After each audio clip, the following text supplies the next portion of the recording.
All right, who's going to write it? Arbeit macht frei. We're doing this German thing here. Good morning. It's Monday. Welcome back to Law and Legitimacy. I don't know if we're going to go for a half hour, 45 minutes, or talk all day long. There's plenty to talk about. And one of those tells for me as a lawyer where I'm so unbelievably busy that I'm having a hard time getting time off. And that's life. But first, before we begin talking about law, litigation, and politics, what in the world happened in the NBA last night? I had it on good authority that the Nuggets were going to sweep, and they didn't. What happened, Mike? Well, the El Heat, as they're called now, El Heat. They took one in Denver. What do you want me to say, Norm? What do you want me to say? They're NBA players, and I was wrong. I was so wrong. I'm teasing you. Hey, look, good series. Now, does it go back to does it go to Miami for 3 games now and then back? Yeah. Are you there? Well, I don't know what happened, if we lost connection or not. Mike, can you hear me? I can hear you now. For some reason, my stuff got interrupted there. All right. Well, let's pivot real quick. The NBA is interesting, but the rest of the world is even more so. I've mentioned to you before, folks, that this fascinating new book by James Risen is something that's been keeping me up late at night, and I think I'm now at the point where I'm claiming that this is must reading for all of you. James Risen, The Last Honest Man. It's the story of how Frank Church and the Church Committee created congressional oversight over the CIA, the FBI, and domestic intelligence in the United States. And they stumbled into it indirectly. Church had been involved in a congressional committee, a senatorial committee that took a look at multinational corporations' influence on American foreign policy, and stumbled upon IT&T's involvement in trying to topple Salvador Allende in Chile. One thing led to another, and by the time the Church Committee had done its work, it had found not that the FBI was involved in multiple plots to assassinate foreign leaders, probably with the consent of the United States presidents at the time, Eisenhower, Nixon, Kennedy, and that those efforts extended not just to Fidel Castro, but to a general who supported Allende in Chile, that the United States had engineered coups of other in Guatemala and Iran. And Church had the idea that something was emerging that we've actually talked about here, a national security state, that there was the possibility that the government was acquiring such massive powers and a sense of its own efficacy and mission, that the liberties of the American people, the Republican virtues that we take for granted as present at the founding and existing today, were at risk. And then the committee stumbled on even more evidence, not just of the CIA's involvement, but the FBI.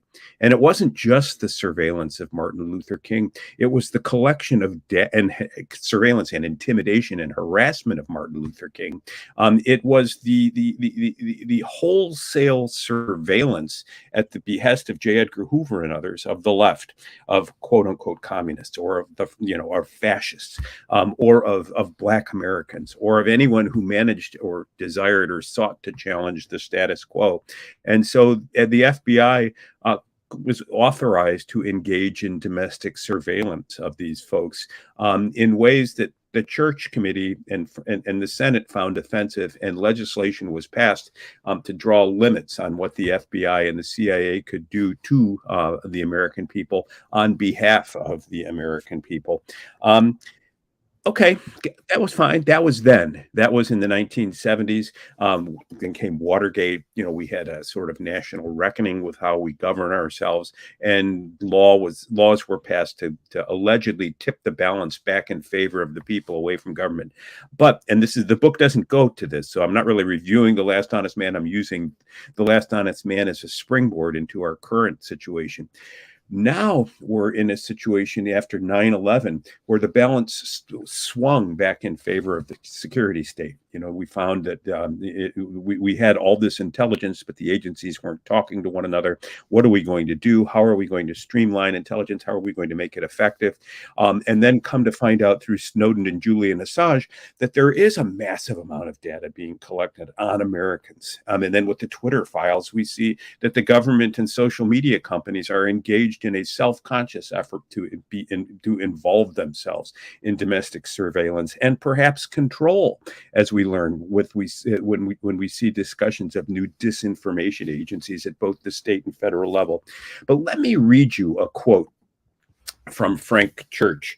He said this, it's a little bit on the long side, but I want you to hear it. He said this on a weekly news show on August 17th of 1995, as the allegations that and disclosures that the Senate committee were becoming national news. In the need to develop a capacity to know what potential enemies, in this case the Soviet Union, are doing, Church told Meet the Press, the United States government has perfected a technological capability that enables us to monitor messages that go through the air. This is pre-internet. Look, the United States government has perfected a technological capability that enables us to monitor messages that go through the air. Then he goes on to say, these messages are between ships at sea. They could be between units, military units in the field. We have a very extensive capability of intercepting messages wherever they may be in the airwaves. That is necessary and important to the United States as we look abroad at enemies or potential enemies. We must know. At the same time, that capability at any time could be turned around on the American people, and no American would have any privacy left. Such is the capability to monitor everything. Telephone conversations, telegrams, it doesn't matter. This was a prophet before his time, to monitor everything, including the phone in your pocket, the text messages between you and your wife. There would be no place to hide, Church told everyone on Meet the Press. If this government ever became a tyranny, if a dictator ever took charge in this country, the technological capacity that the intelligence community has given the government could enable it to impose total tyranny. And there would be no way to fight back, because the most careful effort to combine together in resistance to the government, no matter how privately it was done, is within the reach of government to know. Such is the capability of this technology. He concludes by saying, now, why is this investigation important? He's referring to the Church Committee's investigation of domestic surveillance.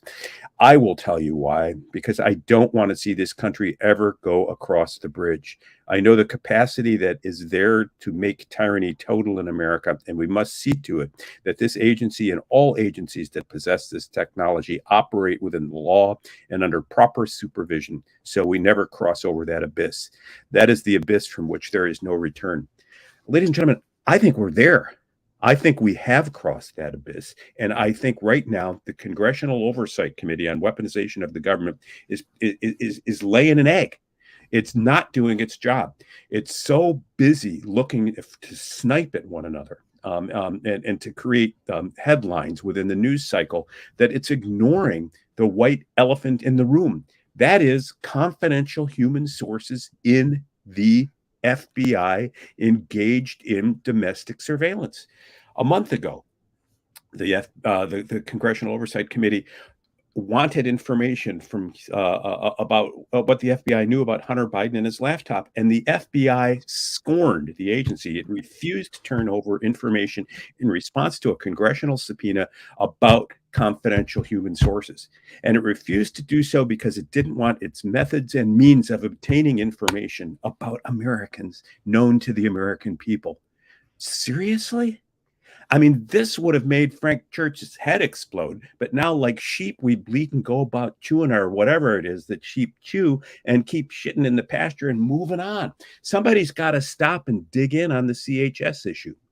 Tomorrow, before midnight tomorrow, we will be filing some post-trial motions in the Proud Boys case. And the CHS issues will figure in part in that issue. In that brief. And so what am I talking about? A post-trial motion. Joe Biggs, Zach Rell, Ethan Nordine, Enrique Tarrio, and I always draw, and Dominic Pizzola. I always draw a blank whenever I repeat the name. I can remember four, and I always forget one of them. It's a fifth. These fellows were convicted a month or so ago by a D.C. jury of seditious conspiracy and a theory of other charges. At trial, at the close of the government's case, we argued that the evidence was insufficient, or we wanted to argue that the evidence was insufficient to go to a jury, that no reasonable jury could conclude that these individuals were guilty of the crimes charged, and therefore we asked for what's called a motion for a judgment of acquittal. In a criminal case, the government has the burden of proof. That means the government selects the charges, and then the government has seeks an indictment in the federal level. Once an indictment is returned, then a pretrial process of discovery goes on, and eventually the case is reached for trial, where the government can and has the right to try to prove its case beyond a reasonable doubt, to the unanimous satisfaction of 12 jurors. Defense can move to dismiss an indictment if it fails to state a claim or fails to name an offense, and for a variety of other reasons. But at the close of the government's evidence, a defendant is capable of saying to the judge, look, judge, we don't think there's enough for a jury to decide this, and you should throw it out now. And we made such motions orally. These are called Rule 29 motions, Rule 29 of the Federal Rules of Civil Procedure. We made such oral motions at the Biggs trial, or the Proud Boys trial. All defense counsel did. And the court said he would take reservation on those. He would decide them after the case. Some people were shocked by that. It's just routine business. Usually what the government or what the court says is I'll reserve a decision such that if the jury acquits, no harm, no foul. You got what you wanted. If the jury convicts, well, then and only then will I do the hard work of analyzing where the evidence was sufficient. Two claims will be predominant in Mr. Biggs' papers. First, this use of the Alien and Sedition Act against the January 6th defendants chills freedom of speech in a way that is shocking. If you look at the law of treason in the United States, treason is and it's an analogous crime to seditious conspiracy. Treason is waging war against the United States or offering succor or assistance to those who have waged war on the United States. In English law, going back to Edward III in the 1300s, treason involved not just overt acts against the government, but even bad thoughts, wishing the king would be dead. That could get you accused of treason. The founders didn't want that. And so in Article 3 Article 3, I can't remember what section, treason is defined, and there's a two-witness requirement, and there has to be an overt act against the government. It can't just be your thoughts. And the reason for that was to avoid what scholars refer to as constructive treason charges where you didn't actually do anything, but you thought it. And because you thought it, you're just as guilty as had you done it. Now think about what that means. In a treason case, there can be no guilty minds without guilty acts. What happened in the conspiracy trial for the seditious conspiracy, the Proud Boys? Their social media accounts were rummaged through by the government in a way that Church warned about. The government has access to the technological capacity that the intelligence community has given the government to impose total tyranny. They can gather everything about you. There is no privacy left. They had the capacity to monitor everything. Every chat, every message. And what they found was that these men had engaged in vitriolic speech about the government, speech about Joe Biden, speech about Donald Trump. And some of the speech was ugly. But the United States Supreme Court has said in a line of cases reaching back from United States versus NATO to Brandenburg versus Ohio, that advocacy of violence, a mere abstract call for violence at some future date, is protected speech, because that is who we are. We are a people actively engaged in our republic with the right to speak our minds, the right to petition for redress of grievances, the right peaceably to assemble, and the right to engage even in ugly, uncivil speech. The government took all this speech of the Proud Boys, and then it looked at the riot that occurred on January 6th at the Capitol and said, look, that's proof of their criminal intent.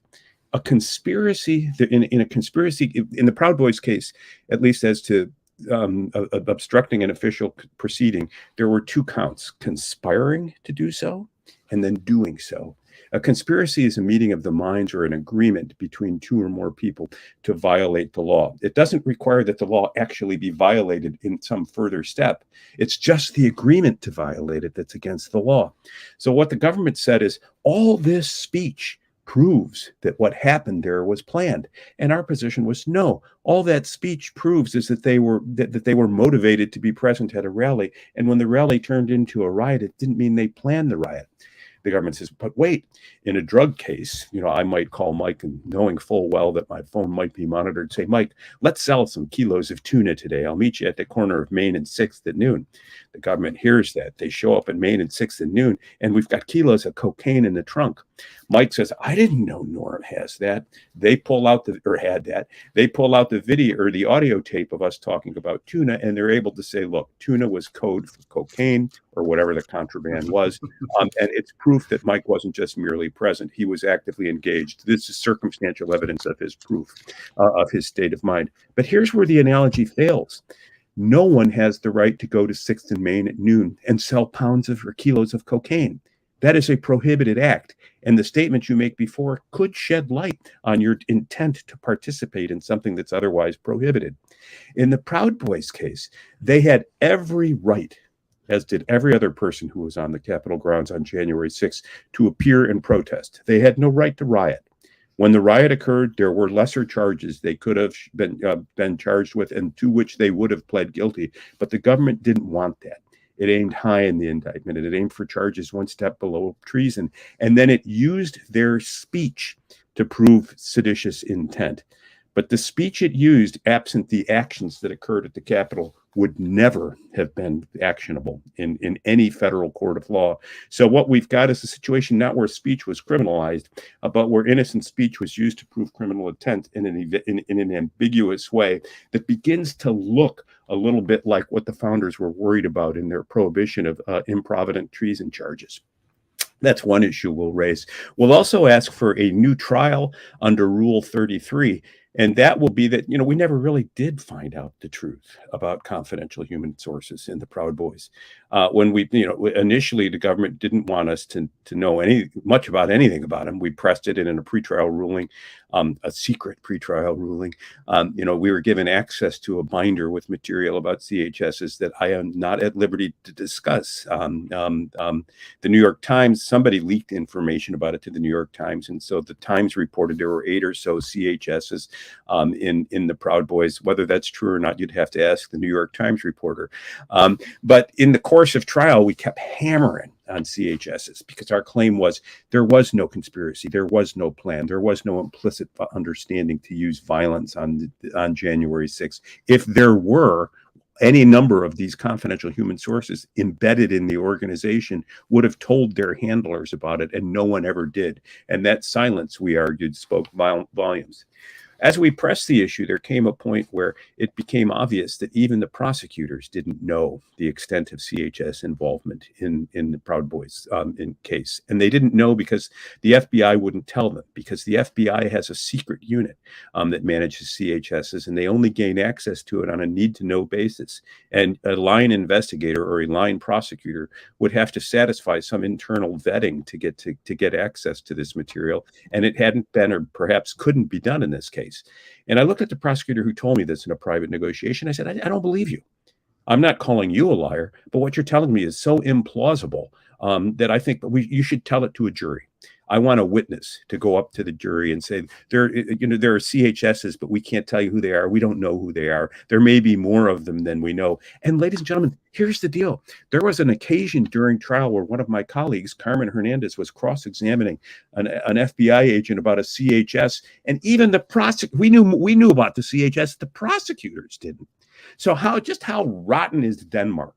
I mean, just how many confidential agents are there snooping around in our business and in our affairs that the FBI is afraid to tell us about, and that the FBI is going to be openly contemptuous of a congressional subpoena, and Congress is going to back down and do nothing about it?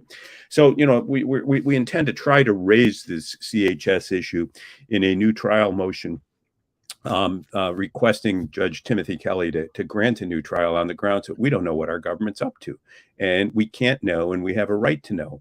Other information occurred in the trial that was almost as shocking. Very late in the trial, I think we were into the defense case, we learned that the Metropolitan Police Department, also federal employees, also had informants with CHS, informants with the Proud Boys. We asked for an order that the United States government disclose any and all agencies who had agents involved in the Proud Boys, and the court basically laughed at us, saying, that nobody really knows that. That's not your adversary here. You've got the FBI, and our position was, no, this isn't FBI versus the Proud Boys. It's the United States of America. And Judge, if you can't make the United States of America, our party opponent in this case, accountable, who can? And why is it that in this public trial, and Mr. Biggs, by the way, had a right to a speedy and public trial, the people had a First Amendment right of access to the courtroom. Why is it that in this public trial, we kept having secret proceedings? What is it that we, the people, aren't supposed to know? What is it that the FBI and the United States government didn't want the prosecutors to know? What is it, ladies and gentlemen, that Frank Church worked so hard to disclose to the American people? My claim is that we are at another watershed moment. And we need another Frank Church, if not in the Senate, then in the House. If not in the Senate or the House, then in litigation. We are going, on behalf of Mr. Biggs and Zach Rell, another one of the Proud Boys, whose representation I will assume responsibility for today. We're going to public interest groups now to ask for funding to engage in litigation with the FBI. And our intention is to do what Frank Church did, and that is to say that this is a republic. We lived as a republic for more than a century without an FBI. We had an FBI we had a Bureau of Investigation with limited jurisdictional power early in the 20th century that blossomed into something that becomes the accoutrement, the window dressing of a surveillance state that now has at its disposal, at its fingertips, powers that would have made Hoover blush. I mean, your computer, your phone, Twitter, the extensive cooperation between social media companies and government, the open consideration of creating disinformation or committees that can determine what information is reliable enough to go to you. Even Norm, I know I've been a bump on a log here, but we don't even have to think about the substantive aspects of what's going on there. I just think about the algorithms social media companies have deployed to keep people by their phones incessantly. It's as if there's this glue that keeps you by this tracking device that we have all voluntarily put into our pockets, right? Something's going on, Mike. It's just crazy. And it makes me sympathetic to Alex Jones. I mean, Alex, we filed an appeal for Alex last week in the Sandy Hook defamation case. And the theme of the appeal was, Alex Jones was accused by the Sandy Hook parents of engaging in a hoax by calling them crisis actors and asserting their children didn't die. And you know what? That was wrong. And he did. He has paid for it and should pay for it. But there was a greater hoax told to the jury, and that was all he did. That was all he cared about, and that he made an untold fortune doing so. The jury was misled in that case by there was a default entered against Mr. Jones for failure substantially to comply with discovery. That default should have been brought to the jury's attention so that they were told that he wasn't defaulted because the court found he'd actually done what the plaintiffs alleged. He just didn't give them the information they wanted, and he didn't give it to them because he didn't have it, because he was a disorganized business entity, and his disorganization was turned against him. But Jones has been talking for years about the emergence of a surveillance state, about a society of total control, about control by an elite, and the need for a populist pushback. I'm proud to stand with Jones in this appeal. We'll see. We'll see where it goes.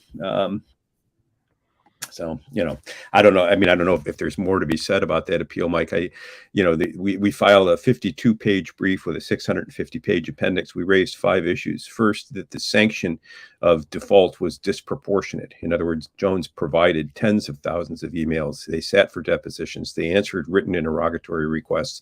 The plaintiffs always said they didn't give enough. And when they persuaded the judge that Jones didn't, the judge defaulted him and deprived him of his right to defend the case. When he got to the jury, and that's a disproportionate remedy. They could have And that's an understatement, Norm. That is Well, I mean, disproportionate. as a matter of fact, they could have filed a spoliation claim if they really thought that he had intentionally withheld evidence from them, and then they should have been required to prove that. So the jury was told that liability had been established because of the default, and when he got to trial, he was prohibited from telling the truth about all the compliance he had engaged in, about the fact that he hadn't made a fortune off of Sandy Hook and so forth. And the other side was permitted to use the information they got against him to basically engage in a hoax of their own, to create the notion that he was a multi-million, that he'd made hundreds of millions of dollars exploiting the suffering of the Sandy Hook families. He didn't, and there's no evidence to suggest that he did. But the court permitted the plaintiffs in that instance to say that whatever harm these families suffered from December 14th, 2012 to the present was Jones's responsibility, that it had been established by the default. In other words, the court relieved the plaintiffs of their requirement to prove their damages even in a default context, and that's an additional grounds for an appeal. We also argued that the numbers in and of themselves were shocking. An FBI agent was awarded $90 million because Jones, without using his name, had suggested that he and one of the parents were the same person and therefore were crisis actors. $90 million as a verdict for that man on those charges is a little rich. And what are you going to tell a person who loses a child in a wrongful death or car accident case and who the jury gives $2 million for? That the FBI agent's reputation is worth 45 times more than the child's life. So we're optimistic. We're optimistic about the grounds for appeal. The plaintiffs will file their reply brief within the next 45 days or so. We will respond, and the issue will be argued in the appellate courts later this year. Final piece of news. I guess I had a busy weekend. We're filing suit today against Mr. Ned Lamont. Connecticut passed last week legislation to ban the open carry of firearms in Connecticut. Upon signing of that bill today, we will bring an action in federal court under both the state and federal constitutions. We'll claim that the ban on open carry violates a person's right to bear arms, not just under the Second Amendment, but under the Connecticut Constitution. Connecticut's Constitution has a little bit more teeth in it with respect to the right to bear arms than does the federal Constitution. Article 1st, Section 15 of the Connecticut Constitution says that every citizen has a right to bear arms to defend himself and the state. And so the claim will be that in an era in which we are defunding the police, creating police accountability structures that make it more and more risky for officers to exercise their discretion on the field. And we are trying to make sure that people accused of violent crimes are not held too long, that they're released on bail, or we're engaging in more aggressive forms of parole and release to the community. Maybe citizens might feel a need to protect themselves, and the ban on open carry might abridge that right. I think we'll have a hard time advancing that claim in the local courts. As to the Second Amendment claim, We the People USA, the group that is behind the litigation and is sponsoring our efforts, and the plaintiffs in this case, will announce today at a press conference at noon that we intend to take this case all the way to the United States Supreme Court, at least as to the Second Amendment claim.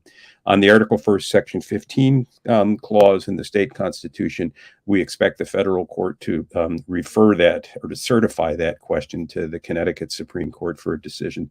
So there'll be lots of litigation there, and funding and fueling the litigation. I don't open carry. I mean, I don't, and I live in Connecticut. I almost never see anybody who does. And so really, is this a solution? Is this a remedy in search of a problem?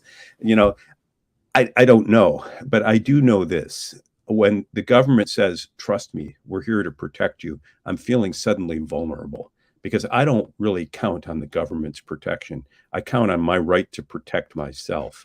And I'm not willing to yield that right to the government because I don't trust the government to use it to my benefit.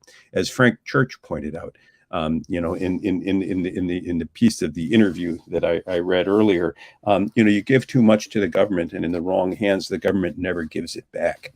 And I think we're at a watershed moment in history right now, given the crises with social media and their use, where it's really time to engage in some guerrilla warfare in the courts against the surveillance state and against a government that thinks it knows better than we do about how to care for ourselves.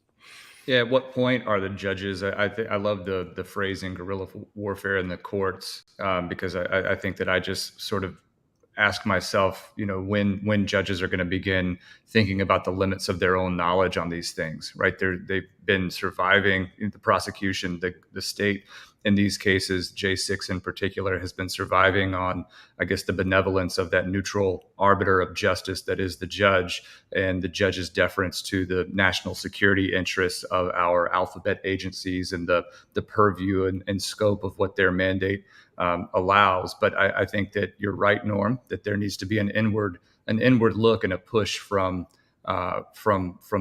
those along domestic lines to have judges begin to test the limits of their own understanding of what's going on behind closed doors. Well, I mean, constitutional law is the telling of that grand drama about the relationship of the one to the many. How is it that we live together in an ordered society, and how do we strike the balance between what we can do for ourselves and what rights we yield to government to do for us? And talking to well, it was Alex Jones. I was talking to him over the weekend. He says, you're more of a libertarian than a conservative. And I don't know what I am, but I suppose I'll take the libertarian view. And that is that I don't trust government to do for me what I can do for myself. And the notion of a nanny state or a national security state or a public health state is one that I find terrifying, even though I recognize the need to legislate in the public interest. But anyhow, so Mike, I talked your ear off today. Sorry about that. There's just a lot going on. I love it. Now I got it out of my system. Well, I think when we were exchanging texts this morning, you shared a few things, and I really didn't want to pass up the opportunity for you to give updates on these things. They're important to people more than just you and your clients. And I think that that's one of the reasons that we have the core of viewers and listeners that we have, Norm, is that you are out there fighting the good fight. And that sounds trite and shallow. I'm not one to make those sorts of statements, but it is important. There are people who would agree with me, and they would say it publicly, that you are the most dynamic, most important active trial lawyer in the whole of this country. So anytime you've got updates on issues such as Alex Jones, such as January 6th and the Proud Boys convictions, I didn't know that you were taking on another client from that group. That's amazing. Well, and also that kind of raise issues. I mean, this has been something that's been discussed for a couple of weeks, and the paper will be filed this morning. So off we go. Yeah. Well, we'll be back tomorrow, 8 a.m. I'll be back in my normal digs. Sacrifice a little bit of the audio quality here for travel due to client needs. So I'll be back home tomorrow. So 8 a.m. As always. And I think, Norm, we should schedule an AMA. I think we've got some people here in the chat that have been raising questions. Photography, I love. Why don't we do that tomorrow? Let's do an AMA tomorrow.